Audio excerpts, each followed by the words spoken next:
Hello everyone, एक बार फिर से आप सबका बहुत बहुत इस्तकबाल है एसजी ऑनलाइन क्लासेस में। इस वीडियो का जो टॉपिक है वो है बिहार बोर्ड क्लास 10 उर्दू के बच्चों के लिए उनकी बुक दरक्षा हिस्सा 2 से उनकी जो हिस्सा है नज्म है इस बुक का, उसके नज्म नंबर 4 और नज्म नंबर 5 जो है निदा फाजली की बिजली का खंभा और नज्म बहुत आसान थी पहले। तो इन दोनों नज्मों के बारे में मैं आपको अच्छे से बताऊंगी। पूरा कंप्लीट सोल्यूशन जो है निदा फाजली इस चैप्टर का मैं पूरा आपको बताने वाली हूँ, तो आप लोग इस वीडियो को जो है वो पूरा देखिएगा।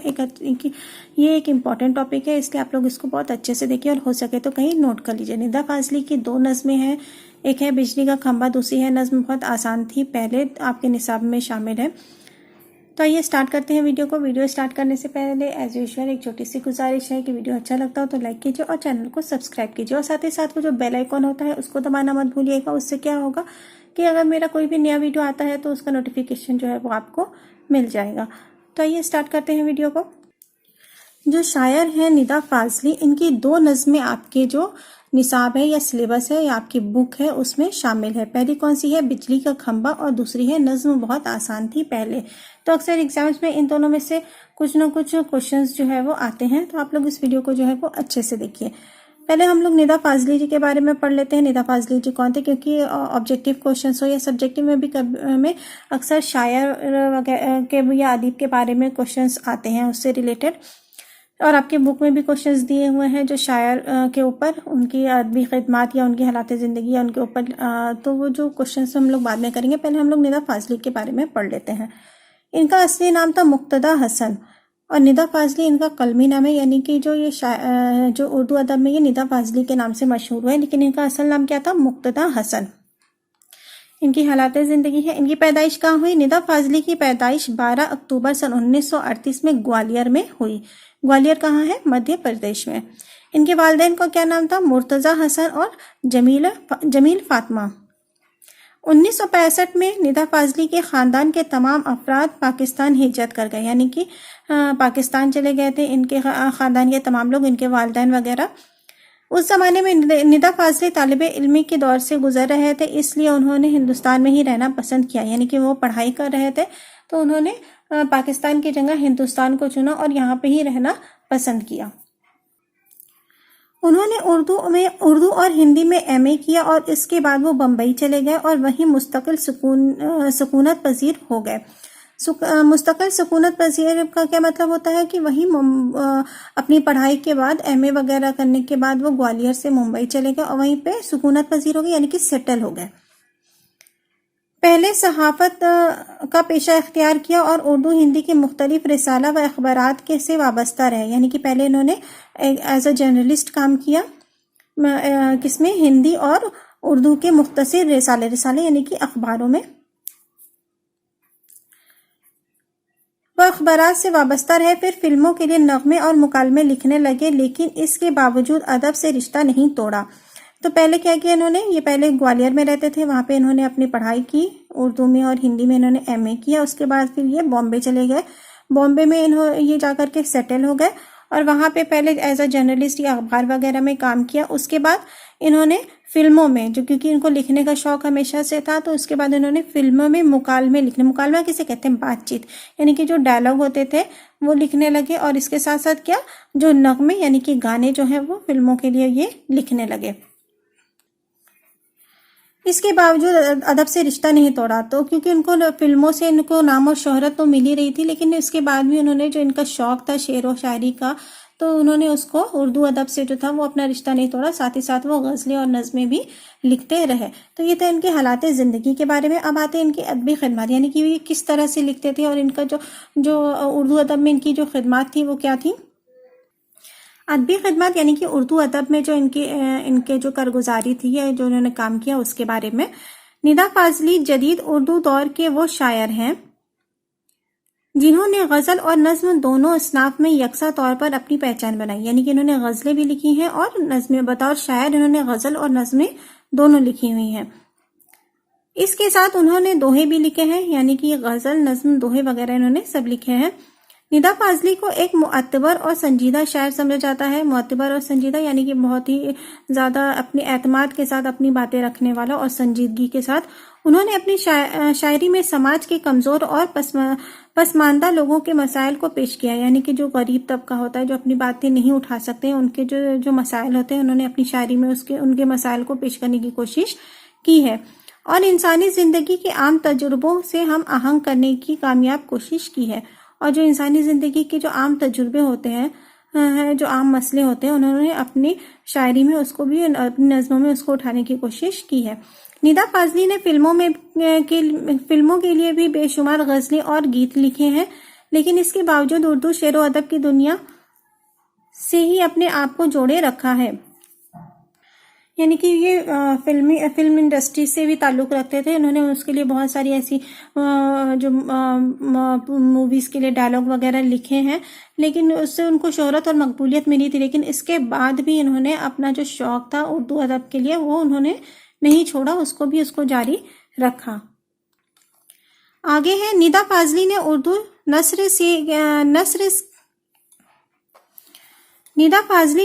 नस्र से लेकर शायरी तक के बेशतर स्टाफ को अपनी गिरफ्त में लिया। यानी कि उन्होंने उर्दू नस्र से और शायरी, यानी कि हर ज़्यादातर असनाफ़ अदब में उन्होंने तबाज़में की, यानी कि लिखा है। निदा फाजली के शेरी मजमुआ में लफ्ज़ों के पुल, मोर नाच, आँख और ख्वाब के दरमियान, खोया हुआ सा कुछ, शहर मेरे साथ चल और ज़िंदगी की तड़प वगैरह इनके जो शायरी मजमुआ है। शायरी मजमुआ यानी कि इसमें गज़ल और नज़मों की ये किताब है। इनकी नज़मों के मजमुए हैं। उनके नसरी मजमुए हैं एक मुलाकातें, चेहरे, दुनिया मेरे आगे, इनके काबिल कदर तसनीफ़ात। यानी कि ये जो है एक मुलाकातें, चेहरे और दुनिया मेरे आगे, ये इनका नसरी है। नसरी यानी कि प्रोस, जो गद होता है, आप लोग हिंदी में इसको कहते हैं। और शेरी यानी कि पद, पोएट्री, इनके काबिल कदर तसनीफ़ात में शुमार किए जाते हैं। यानी कि इनके जो नसरी तसनीफ़ात हैं उसमें कौन कौन सी हैं? एक मुलाकातें, चेहरे और दुनिया मेरे आगे, ये इनकी नसरी है। और ये ऊपर जो दिया हुआ है लफ्ज़ों के पुल, मोर नाच, ये इनके शेरी मजमुए हैं। अगर ऑब्जेक्टिव में पूछ लेता है इनके शेरी मजमुए बताइए, सब्जेक्टिव में या इनके नसरी, तो ये अलग अलग आप बता दीजिएगा। 8 फरवरी सन 2016 को मुंबई में इनका इंतकाल हुआ। ये एक जदीद नज़्म के इनकी जो नज़में थी वो जदीद नज़्म से ताल्लुक़ रखती थी। तो ये था निदा फाजली की हालात ज़िंदगी और इनका अदबी खिदमत। अगर उनके बारे में कोई भी क्वेश्चन, अभी मैं एग्जाम्पल के तौर पे जो आपके बुक में दिए गए हैं वो आपको सॉल्व करके बताऊंगी, तो आप उनके जो मैंने पूरा जीवन परिचय या हालात ज़िंदगी जो बताई है उसमें से आप वो पॉइंट लिख दीजिएगा वो क्वेश्चन आंसर में। अब आते हैं हम लोग जो इनका जो बुक है, जो इनकी नज़्म है हमारे आपके निसाब में शामिल, उसके कौन सी पहले है? बिजली का खंबा। तो बिजली का खंबा का हम लोग पहले खुलासा देखते हैं कि इसमें निदा फाजली जी क्या कहना चाहते थे, या उसका जो मरकजी ख्याल कहिए या खुलासा कहिए, हम लोग पढ़ते हैं। ज़ेर निसाब नज़्म बिजली का खंबा निदा फाजली की एक आज़ाद नज़्म है। इस नज़्म में शायर ने साइंसी ईजादात पर रोशनी डाली है। साइंसी ईजादात यानी कि जो नए नए आविष्कार होते हैं उसके बारे में, उसकी क्या अहमियत है या उससे क्या नुकसान है, उसके बारे में उस पर रोशनी डाली है। इस हकीकत की नकाब निशाई की है कि साइंसी ईजादात और तरक्कियों के नतीजे में मुआशरे में जो खामियां दाखिल हो चुकी हैं। यानी कि उसमें बिजली के खंभे का एग्जाम्पल दे करके उन्होंने बताया है कि किस तरह से जो साइंस जो है वो नए नए ईजादात कर रही है, लेकिन उससे क्या है, लोगों की ज़िंदगी तो आसान हो रही है, लेकिन उसमें लोगों में एक तरह की खामियां भी जो है वो उभर कर सामने आ रही हैं। जैसे कि आप लोग एक एग्जाम्पल के तौर पे मोबाइल ही ले लीजिए कि जैसे जैसे लोग तरक्की तो कर रहे हैं, लोगों के पास नए नए ईजादात आ रहे हैं, नई नई टेक्नोलॉजी आ रही है, लेकिन आपस में क्या खामियां हो रही है? लोग एक दूसरे से जो है वो दूर होते जा रहे हैं। लोग अपने आप में ही मसरूफ, उन टेक्नोलॉजी के साथ मसरूफ होते जा रहे हैं। तो वो क्या है, वो एक खामी है। तो इसी तरह से बिजली के खंभे में भी बताया है कि लोग पहले कैसे चांद की रोशनी के नीचे बैठते थे, तो फिर आपस में एक दूसरे से बातें करते थे। लेकिन क्या है, जब से बिजली का इजाद हुआ, सबके घरों में बिजली आ गई, तो लोग अपने अपने घरों में बंद हो गए। तो वो इस तरह से वो एक ज़माना हुआ करता था कि लोग अपने घरों के, रात होती थी, अपना काम हम सब निपटा करके लोग बाहर आके बैठते थे या छतों पे, या फिर आपस में मिलते थे, बात करते थे। तो वो सब ज़माने को वो बहुत ज़्यादा मिस कर रहे हैं। तो उसके बारे में इन्होंने इस नज़्म में जो है वो एक बिजली के खंभे के तौर पे बताने की कोशिश की है कि उससे फिर क्या नुकसान हुआ। इनमें एक बड़ी खराबी अखलाकी जवाल भी है। अखलाकी जवाल यानी कि जो हमारे अखलाक हैं उसमें चेंज आ गया, उसमें गिरावट आ गई है कि अब हम एक दूसरे को जो है वो अहमियत नहीं देते, जैसे कि अभी मैंने आपको मोबाइल के एग्जाम्पल से समझाया। इन्हीं खामियों के ताल्लुक से शायर ने बदअखलाकी और अफरा तफरी की तरफ इशारों में लोगों को मतवज्जा किया है कि किस तरह से लोगों में बदअखलाकी आ गई, लोग एक दूसरे को कुछ समझते नहीं, सब अपने में ही मसरूफ हो गए हैं। और बिजली के खंभे को एक अलामत के तौर पर इस्तेमाल किया, अलामत यानी कि एग्जाम्पल के तौर पर उन्होंने पेश किया है। चुनांचे साइंस की तरक्की के साथ लोग एक दूसरे से दूर होते जा रहे हैं कि जिस तरह पहले लोगों गांव में ये क्या कहते हैं लाइट नहीं थी तो लोग एक दूसरे से के पास आके बैठते थे, चौपालें लगती थी, लेकिन अब क्या है, अब जब से लाइट आ गई है तो लोग अपने अपने घरों में अपने अपने हिसाब से काम वाम करते हैं। तो इसी सब चीज़ों को जो निदा फाजली जी हैं उन्होंने अब इस नज़्म में पेश किया है। अब आते हैं हम लोग उनकी दूसरी नज़्म जो आपके निसाब में है। नज़्म बहुत आसान थी, पहले इसमें क्या कहना चाह रहे हैं। एक और नज़्म है निदा फाजली की जो आपके निसाब में है, नज़्म नंबर 5। नज़्म बहुत आसान थी, पहले इसका खुलासा देखते हैं कि इसमें क्या इस नज़्म में इन्होंने क्या बताया है। ज़ेर निसाब नज़्म बहुत आसान थी, पहले निदा फाजली की एक फ़िक्र व फ़लसफ़ियाना नज़्म है, यानी कि उन्होंने इसमें कुछ उन्होंने गौर व फिक्र किया है नज़्म को लेकर के, उसको उन्होंने पेश किया है। इस नज़्म में शायर ने सिन्फ़ नज़्म को फ़नी उरूज ज़वाल को बयान किया है, यानी कि जो सिन्फ़ नज़्म है, नज़्म के जो उरूज ज़वाल है या इसका इर्तिक़ा है उसको उन्होंने पेश किया है। इशाराती ज़बान में इस्तेमाल करते हुए शायर कहते हैं कि शुरू में नज़्म कहना निस्बतन ज़्यादा आसान था, चूँकि अदब अपने अहद का आईनादार होता है और शायरी अदब के इस आफाकी उसूल से अछूती नहीं है। यानी कि इसमें बता रहे हैं कि पहले के ज़माने में जो था वो नज़्में कहना ज़्यादा आसान होता था, क्योंकि बहुत ज़्यादा लोग उस समय जो पॉलिटिकल अभी के टाइम में आज के माहौल के हिसाब से तो वो ज़्यादा नज़्में ये ठीक बैठती हैं कि जिस तरह से पॉलिटिकल इंटरफेरेंस होने लगता है कि क्या लिखना है क्या नहीं लिखना है, कैसे लिखना है, इस पर लोग ज़्यादा गौर फिक्र करते हैं। ऐसा पहले ज़माने में नहीं था। जो शायर या होते थे वो अपने जो दिल की बातें वो खोल करके कह पाते थे या लिख पाते थे। तो ये बताते हैं, इसी पे उन्होंने एक तंज़िया अंदाज में बताया है कि पहले के ज़माने में जो नज़्में कहना या अपने दिल की बात कहना ज़्यादा आसान था बनिस्बत आज के ज़माने में, क्योंकि आज ना कुछ भी लिखो तो या कुछ भी कहो तो उसमें लोगों का इंटरफेरेंस ज़्यादा हो जाता है। उतना खोल करके अपने दिल की बात जो है वो हम लोग नहीं कह सकते हैं।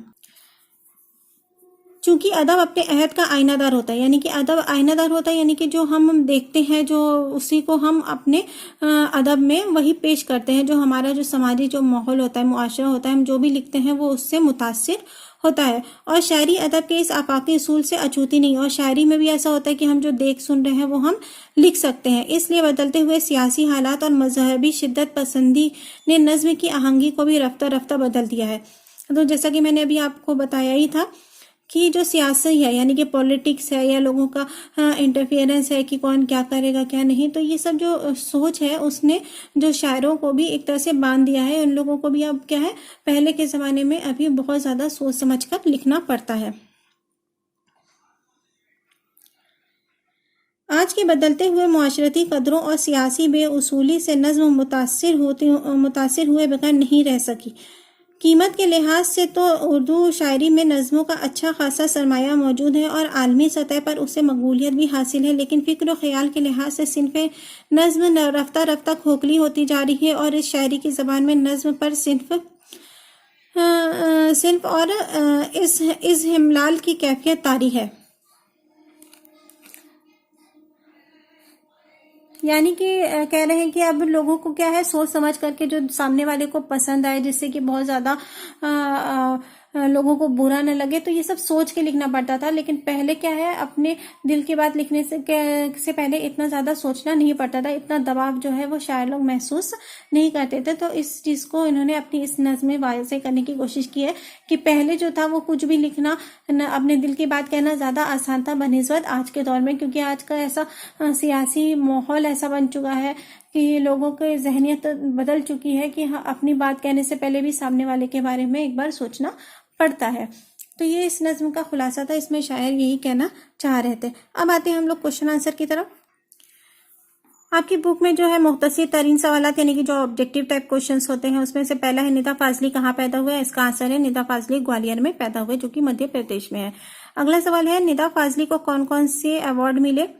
इसका जवाब है निदा फाजली को साहित्य अकादमी अवार्ड, शिखर सम्मान, गालिब अवार्ड और खुसरो अवार्ड मिला। नेक्स्ट क्वेश्चन है निदा फाजली ने मशरिक व मगरिब के किन किन मुल्कों में हिंदुस्तानी अदीबों की नुमाइंदगी की।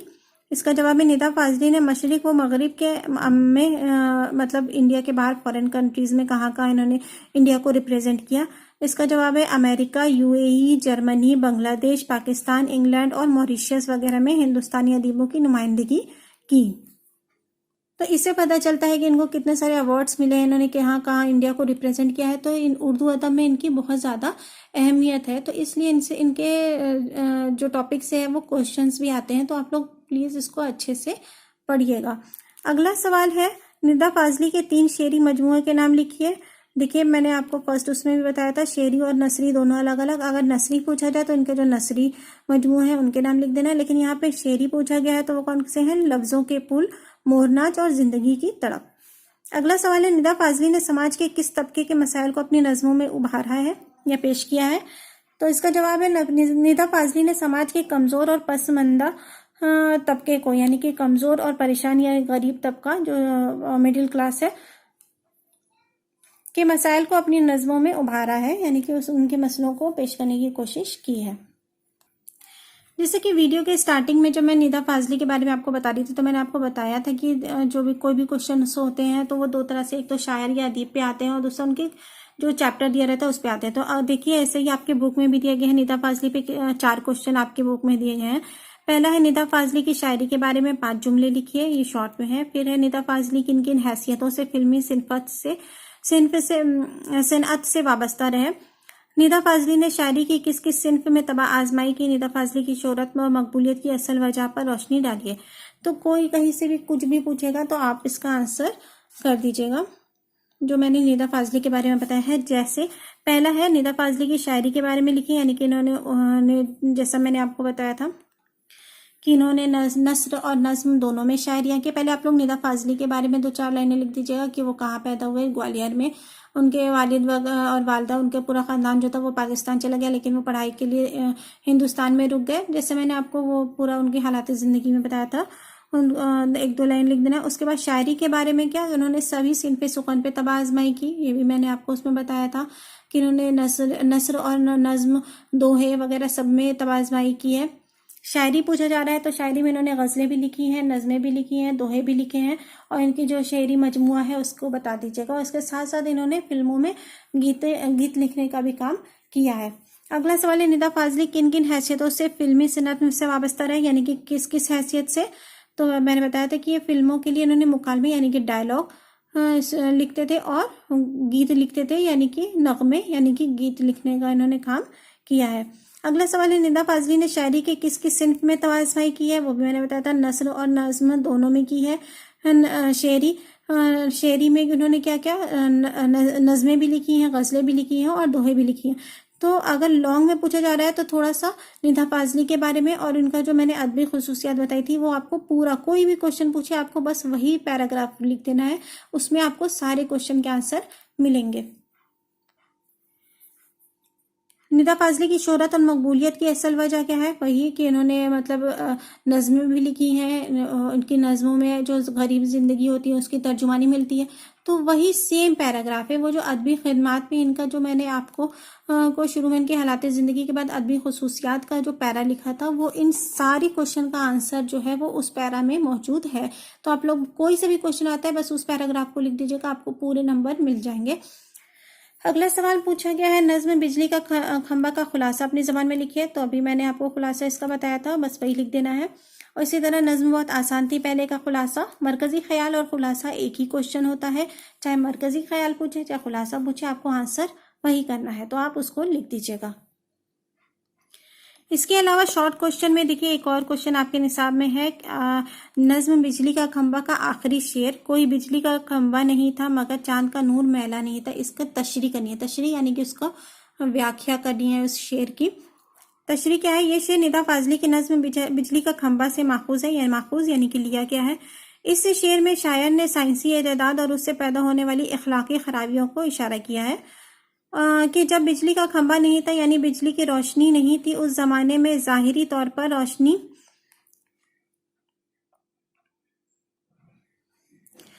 कम थी, लेकिन लोगों के दिल जरूर रोशन थे और लोग एक दूसरे के लिए फिक्र करते थे। लोगों के दिल चांद की तरह रोशन थे। जैसे कि बताया था कि पहले के ज़माने में बिजली का खंभा नहीं था, रोशन लाइट नहीं हुआ करती थी, लेकिन लोग क्या थे, एक दूसरे से बहुत ज़्यादा उनसियत रखते थे। अपना जल्दी जल्दी काम निपटा के फिर शाम में औरतें हों चाहे मर्दे हों चाहे बच्चे हों एक साथ इकट्ठा होते थे, लोगों से बातें करते थे।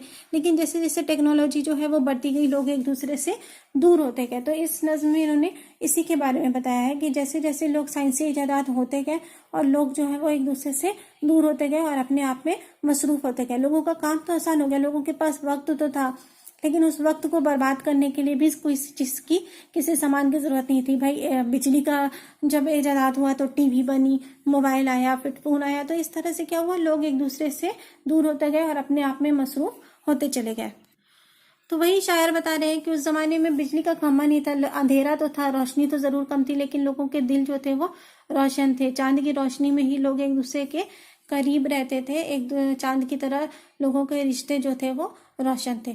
आई होप अब आपको इस चैप्टर में किसी तरह की कोई प्रॉब्लम नहीं होगी। अगर किसी तरह की भी कोई भी प्रॉब्लम होती है तो प्लीज़ मुझे कमेंट सेक्शन में बताइएगा। तो ये था इस निदा फाजली की दोनों नज़मों का कंप्लीट सॉल्यूशन। आई होप आप लोग को अच्छे से समझ में आ गया होगा। अगर अच्छे से आ गया है तो प्लीज़ मेरे वीडियो को लाइक कीजिए और चैनल को सब्सक्राइब कीजिए।